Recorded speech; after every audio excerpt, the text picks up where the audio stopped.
Hello, everyone. My name is Patrick King. I'm the Sustainable Households Manager for Urban Green Lab, and you are here for our second edition of Sustainable Nashville Live. Today, I'm here with Nora Kern, the Executive Director of Walk Bike Nashville. And again, the purpose of this interview series is to open a dialogue between the public and organizations that are contributing to the great work around sustainability here in Nashville. One thing to remember, before we begin, I want to remind you all that Urban Green Lab is a nonprofit. And if you feel so inclined to support us, you can make a donation on our website at www.urbangreenlab.org, or you can text Team UGL, just one word, to 44321 to get a donation link sent to your phone. And with all that said, let's get going. Nora, how are you doing today? Doing, pretty good. It's a little bit cooler, so appreciating that for sure. Yeah, a little cooler, a little less humidity. Makes for a really good day in the summer. Definitely. So first up, could you tell me a little bit about yourself, the work that you do, and what brought you to Nashville? Yeah, so again, my name is Nora Kern, and I've been the Executive Director at Walk Bike Nashville, a nonprofit in town, for the last several years. And I'm actually from Nashville, so I grew up here. Pretty much native. I moved here when I was 4, so I call myself a native. Yeah.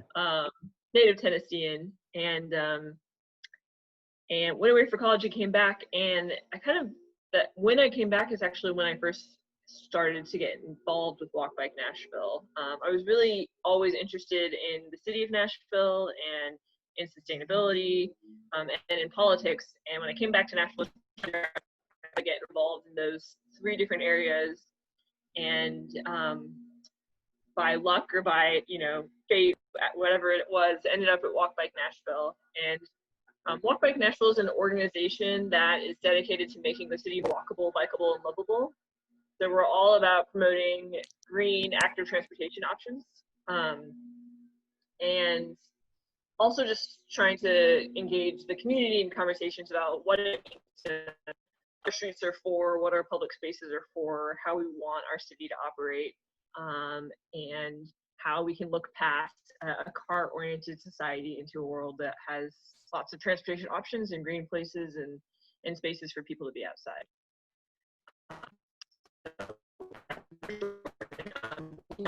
Nashville is a team of 6. And we've really been growing over the last 5 to 10 years. And so we do our mission of making the city more walkable and bikeable through educational programs with kids all the way up through adults, through events, and through advocacy. So a big portion of our work is trying to change policy, trying to change infrastructure, trying to influence the process our streets are made. Nora, you're cutting up a little bit. Would you mind repeating that last part? Yeah. Did I talk about how we were doing our work? No, you last left off, our last bit I heard was there was a team of 6 and you kind of been growing over the last couple of years. Yeah, so our team of 6, and I was just saying we do a lot of our work. We have a couple different programs, but our work is generally divided into 3 areas. So we have educational programs for we work a lot in schools, but also work with adults on road safety, on how to influence transportation processes. We have lots of events to kind of give people a chance to get out and walk or bike in the street. And then we also do a lot of advocacy. So we advocate for policy as well as infrastructure changes and try to influence the whole process that shapes our city and our streets. Yeah, that is awesome. Love y'all's mission. I'm going to go ahead and put that out there right now. So next up, how did you get interested in sustainability?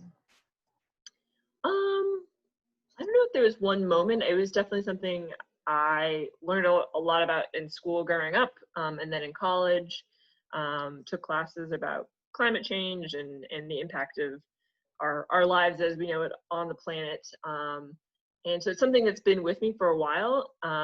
But one thing I love about Walk Bike Nashville, it's actually one of the most impactful things we as individuals can do to address sustainability. So transportation is the top to greenhouse gases, and for us as individuals, it's usually the largest thing each of us does to contribute to greenhouse gases. So shifting how we get around is really probably the number one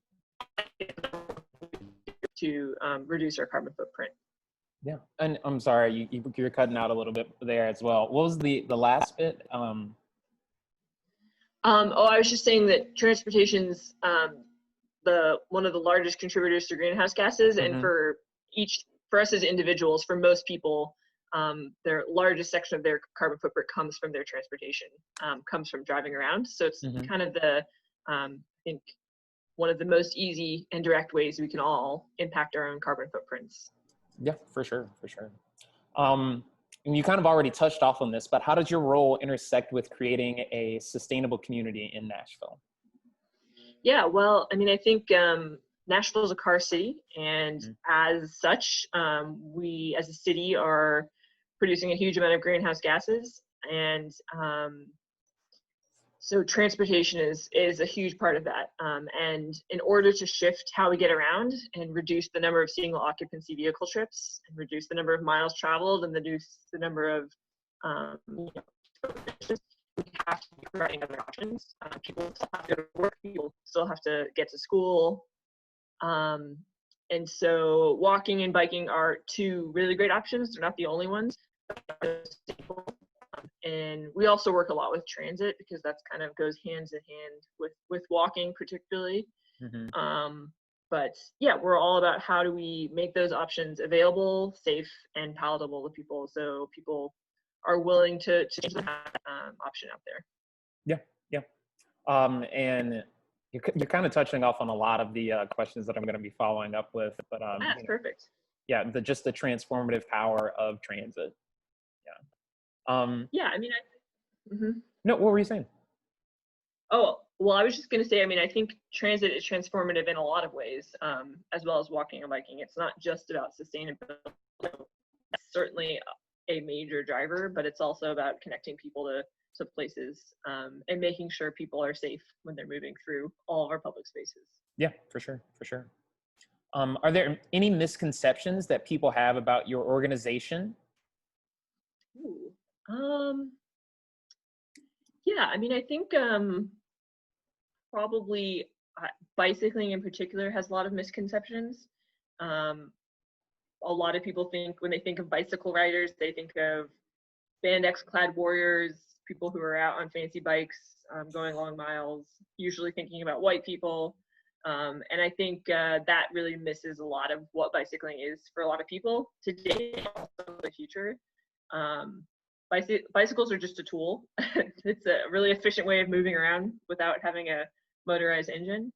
And there are already a lot of people using bikes for transportation, across the city. And it's also a tool that, you don't have to be in spandex to be on a bicycle. You don't have to be a young white man to be on a bicycle.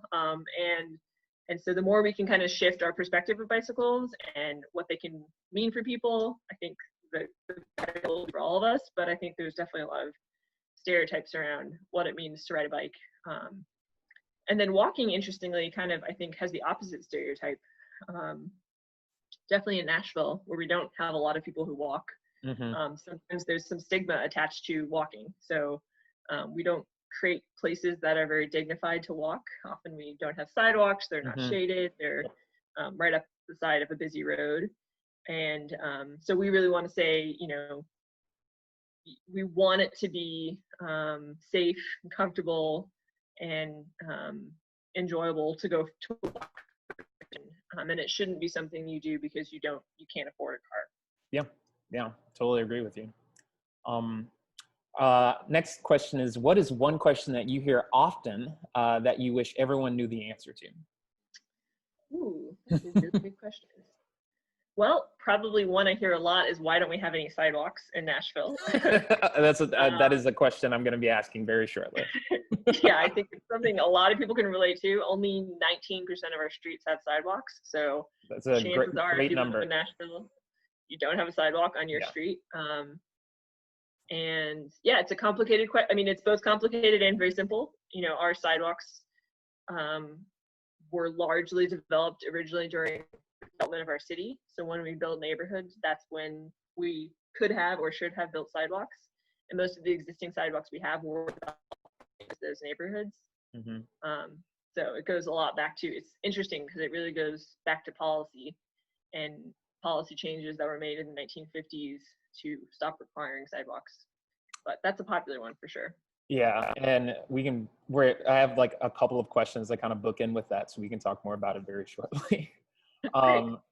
So Urban Green Lab has launched a campaign called Find Your Lab, which encourages everyone to explore sustainable living and create a lab of learning in their own life.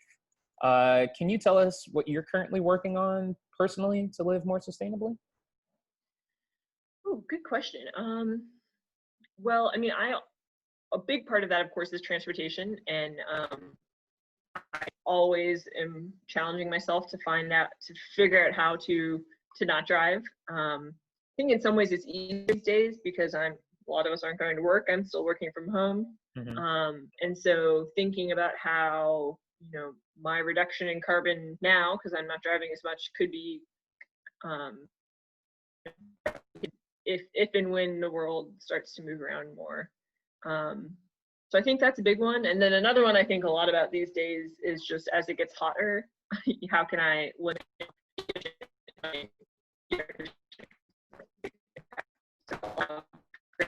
And Nora, I'm sorry, I don't know what's going on, but a bunch of that just cut off. The last thing I heard was, and as it gets hotter. Yes, I was just saying, as it gets hotter, I'm always trying to be really conscious of my use of air conditioning. Yeah.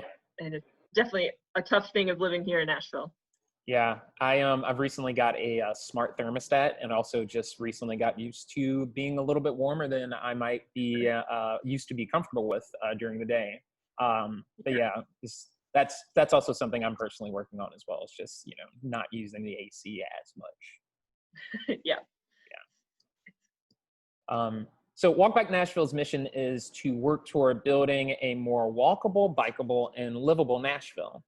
How does the work your organization do how does the work your organization do contribute to making Nashville a more sustainable city?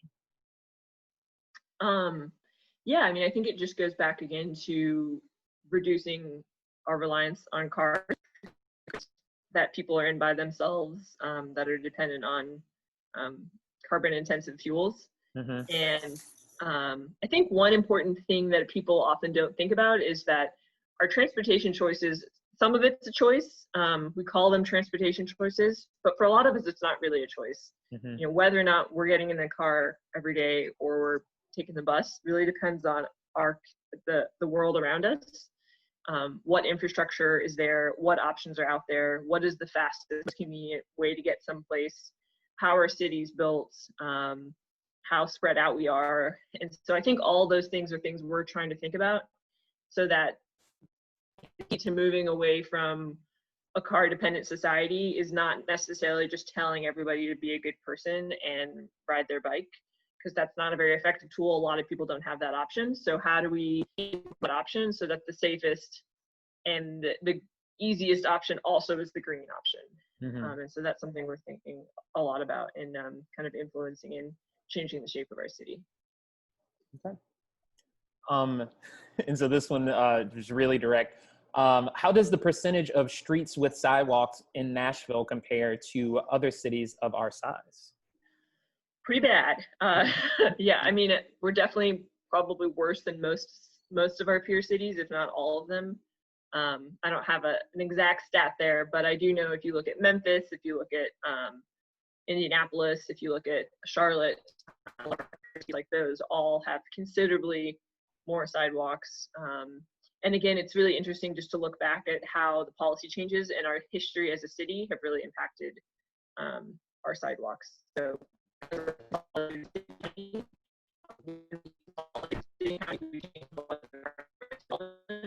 and Nora, I'm not sure what keeps happening, but you cut off just right before you got into it. Can you hear me now? Yeah, I can hear you perfectly. Okay, it's probably my internet. I apologize. No, you're fine. What was I just saying? Oh, I mean, compared to most of our peer cities, we're pretty far behind. Yeah. And that's unfortunate. And again, goes back to our history as a city and our history of our zoning codes and our planning policies. Yeah. So you were saying like up until 1950, so when a neighborhood was under construction, sidewalks were just kind of like the standard. And so Yeah. what happened kind of to change that? Well, so a big part of it was the consolidation of the city and the county. So Nashville's a little bit unique compared to many cities in that our city and our county are the same. Mm-hmm. And when they were consolidated, we changed a lot of our zoning policies to make it easier to develop throughout the entire county, which was now all Nashville-Davidson County. And in doing so, we made it cheaper and easier to develop the entire county. And Nora, it's happening again. I'm not sure what's going on here.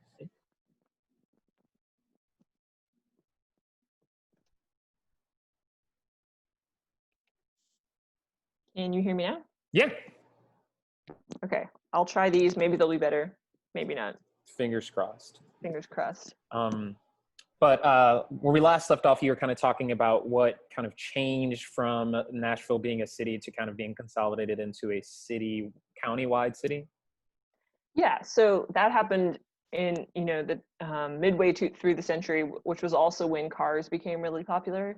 So there was a lot of interest in allowing development across the entire county and making that development cheap and easy, so people could move out of the city into the suburbs, kind of along that whole area of suburbanization of America. Mm-hmm. And so when that happened, policies were changed, zoning requirements were changed to make it easier. And so two of the big ones were not requiring sidewalks and not requiring curb and gutter. So a lot of it is also tied to the water infrastructure. Mm-hmm. Do you have a ditch or do you have a curb with a gutter underneath, which is Yeah. very expensive, but required to have a sidewalk. Okay, interesting. What do other cities do differently to have more walkable streets, and what can I do to help create that future? That's a great question. We have seen the policy changes over the last couple of years. So more sidewalks are now being required during development. So you can definitely make sure you let your council member know that that's a really high priority for you, so that we can continue to see those policies advance and we can continue to improve our zoning codes. Mm-hmm. But I think there's also a lot that can be done to make the city more walkable that's not just sidewalks. So the sidewalks are the most expensive version of pedestrian infrastructure. And obviously that's where we want to go, but it costs about $1 million a mile to install a sidewalk. And so we're missing 1,900 miles of sidewalks in Nashville. So it's going to be it's $2 billion of missing sidewalks. Yeah. So it's going to be a while. So I think in the meantime, really, we're interested in looking at how do we make the streets that may or may not have sidewalks safe. And so that means looking at speed, looking at traffic calming, looking at making sure there's safe crossings of the busy streets. So if you're on the quieter street, you are still able to get to the other side of the big 5-lane highway. And a lot of those changes don't have to be really expensive, compared to a sidewalk. So we really want to build momentum. And again, I think the best thing people can do is making sure they're talking about that with their elected officials. They're keeping that in mind when we are selecting our elected officials and people are getting involved in local politics, because that's really what determines all of our walkability. Yeah, totally. What current initiatives are you and the Walk Bike team working on at the moment? Yeah, well, one big initiative we're working on is we are doing a lot of advocacy and education around Vision Zero. So Vision Zero is a kind of international concept of eliminating traffic fatalities. Mm-hmm. And so unfortunately, Nashville has seen a growing number of pedestrian fatalities over the last 10 years. We had 32 people killed walking last year.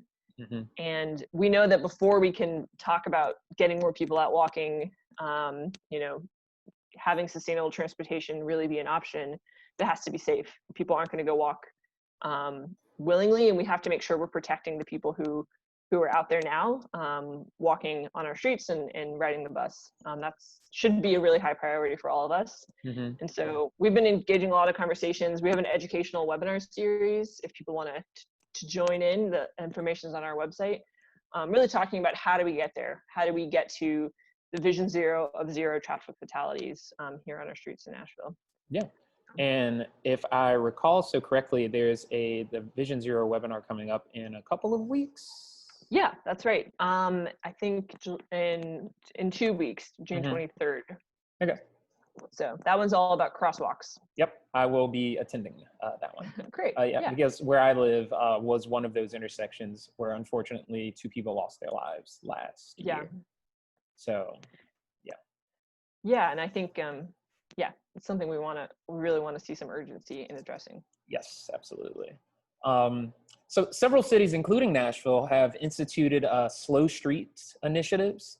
And many pedestrian and transportation advocates see this as a big step in changing a city's culture to one that is more friendly to non-vehicular modes of transportation. How do you feel about all of this?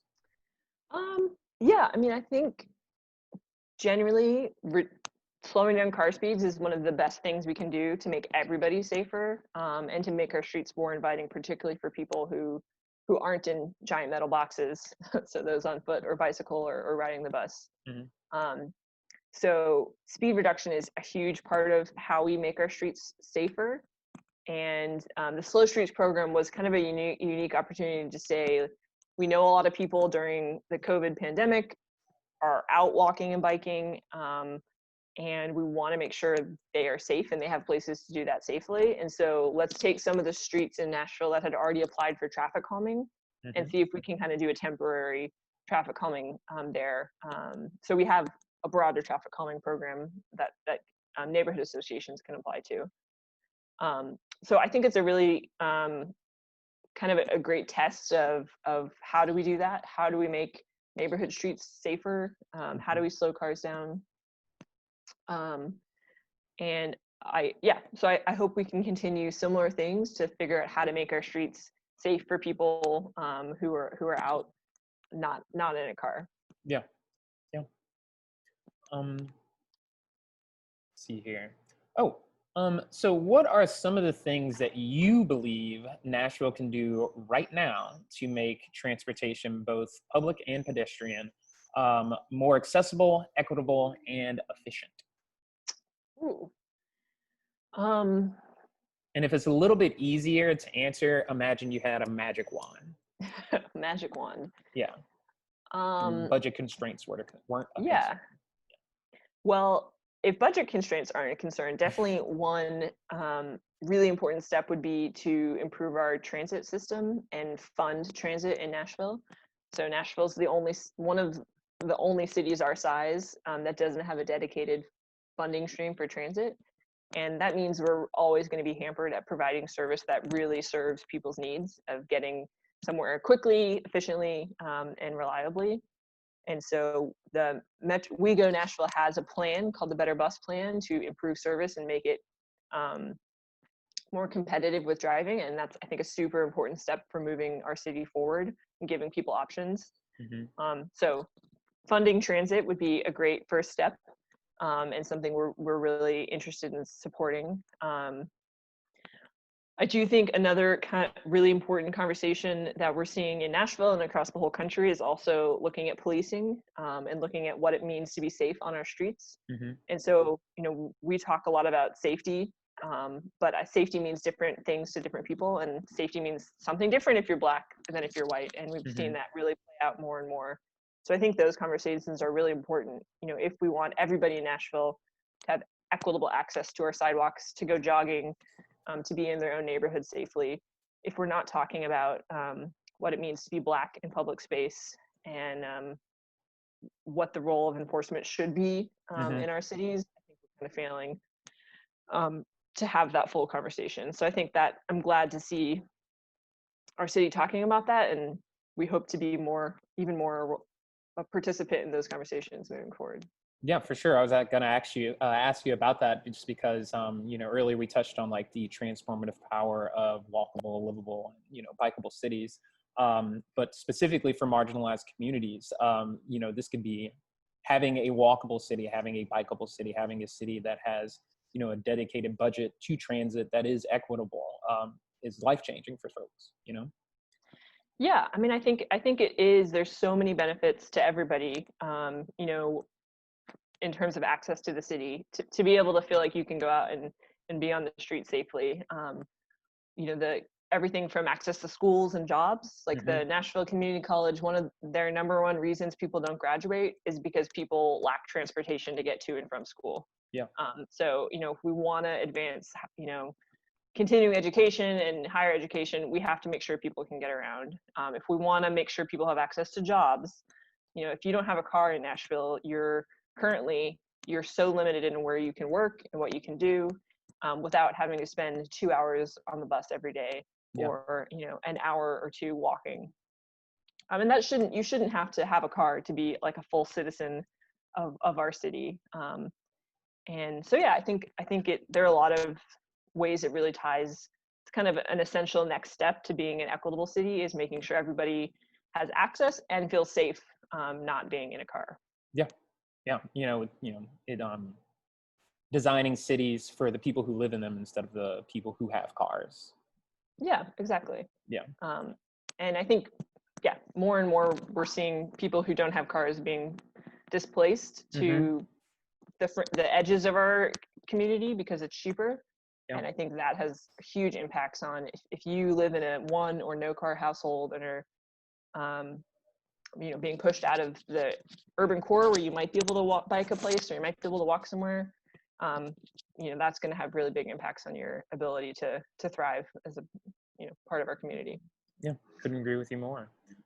So if we were to put our magic wand back into our wand holster, what are some things, in your opinion, that Nashville can do right now to make the streets safer?